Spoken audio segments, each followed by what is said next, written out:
ఓం శ్రీ గురుభ్యో నమః. హరి ఓం. ಶ್ರೀ ಲಲಿತಾ ಸಹಸ್ರನಾಮ ಸ್ತೋತ್ರಂ 11ನೇ ಶ್ಲೋಕದಿಂದ ಪ್ರಾರಂಭ. ಸೂತ ಉವಾಚ ಇತಿ ಪೃಷ್ಟೋ ಹಯಗ್ರೀವೋ ಮುನಿನಾ ಕುಂಭಜನ್ಮನಾ ಪ್ರಹೃಷ್ಟೋ ವಚನಂ ಪ್ರಾಹ ತಾಪಸಂ ಕುಂಭಸಂಭವಂ. ಶ್ರೀ ಹಯಗ್ರೀವ ಉವಾಚ ಲೋಪಾಮುದ್ರಾಪತೆ ಗಸ್ತ್ಯ ಸಾವಧಾನಮನಃ ಶೃಣು ನಾಮ್ನಾಂ ಸಹಸ್ರಂ ಯನ್ನೋಕ್ತಂ ಕಾರಣಂ ತದ್ವದಾಮಿ ತೇ ರಹಸ್ಯಮಿತಿ ಮತ್ವಾಹಂ ನೋಕ್ತವಾಂಸ್ತೇನ ಚಾನ್ಯಥಾ ಪುನಶ್ಚ ಪೃಚ್ಛತೆ ಭಕ್ತ್ಯಾ ತಸ್ಮಾತ್ ತತ್ತೇ ವದಾಮ್ಯಹಂ.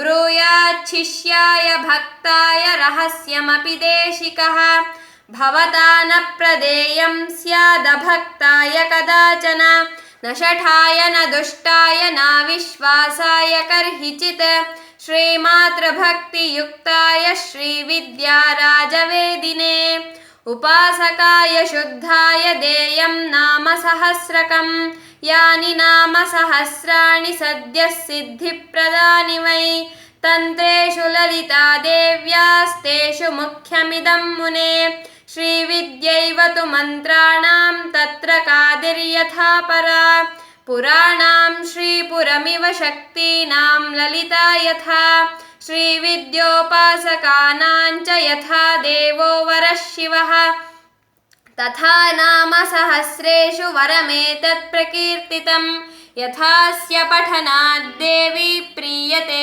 ಲಲಿತಾಂಬಿಕಾ ಅನ್ಯನಾಮ ಸಹಸ್ರಸ್ಯ ಪಾಠಾನ್ನ ಪ್ರೀಯತೆ ತಥಾ ಶ್ರೀಮಾತುಃ ಪ್ರೀತಯೇ ತಸ್ಮಾದನೀಶಂ ಕೀರ್ತಯೇದಿದಂ ಬಿಲ್ವಪತ್ರೈಶ್ಚಕ್ರರಾಜೇಯೋರ್ಚಯೇಲ್ಲಲಿತಾಂಬಿಕಾಂ ಪದ್ಮೈರ್ವಾ ತುಲಸೀಪುಷ್ಪೈರೇಭಿರ್ನಾಮ ಸಹಸ್ರಕೈಃ ಸದ್ಯಃ ಪ್ರಸಾದಂ ಕುರುತೆ ತಸ್ಯ ಸಿಂಹಾಸನೇಶ್ವರಿ ಚಕ್ರಾದಿರಾಜಮಭ್ಯರ್ಚ್ಯ ಜಪ್ತ್ವಾ ಪಂಚದಶಾಕ್ಷರೀಂ ಜಪಾಂತೆ ಕೀರ್ತಯೇನ್ನಿತ್ಯಮಿದಂ ನಾಮ ಸಹಸ್ರಕಂ ಜಪಾಪೂಜಾದ್ಯ ಶಕ್ತಶ್ವೇತ್ ಪಠೇನ್ನಾಮ ಸಹಸ್ರಕಂ ಸಾಂಗಾರ್ಚನೆ ಸಾಂಗಜಪೆ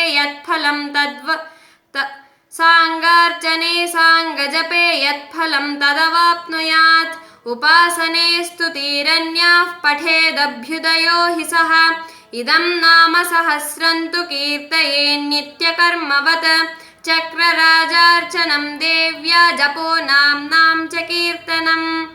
ಓಂ ಶಾಂತಿ ಶಾಂತಿ ಶಾಂತಿ. ಶ್ರೀ ಗುರುಚರಣಾರವಿಂದಾರ್ಪಣಮಸ್ತು. ಹರಿ ಓಂ.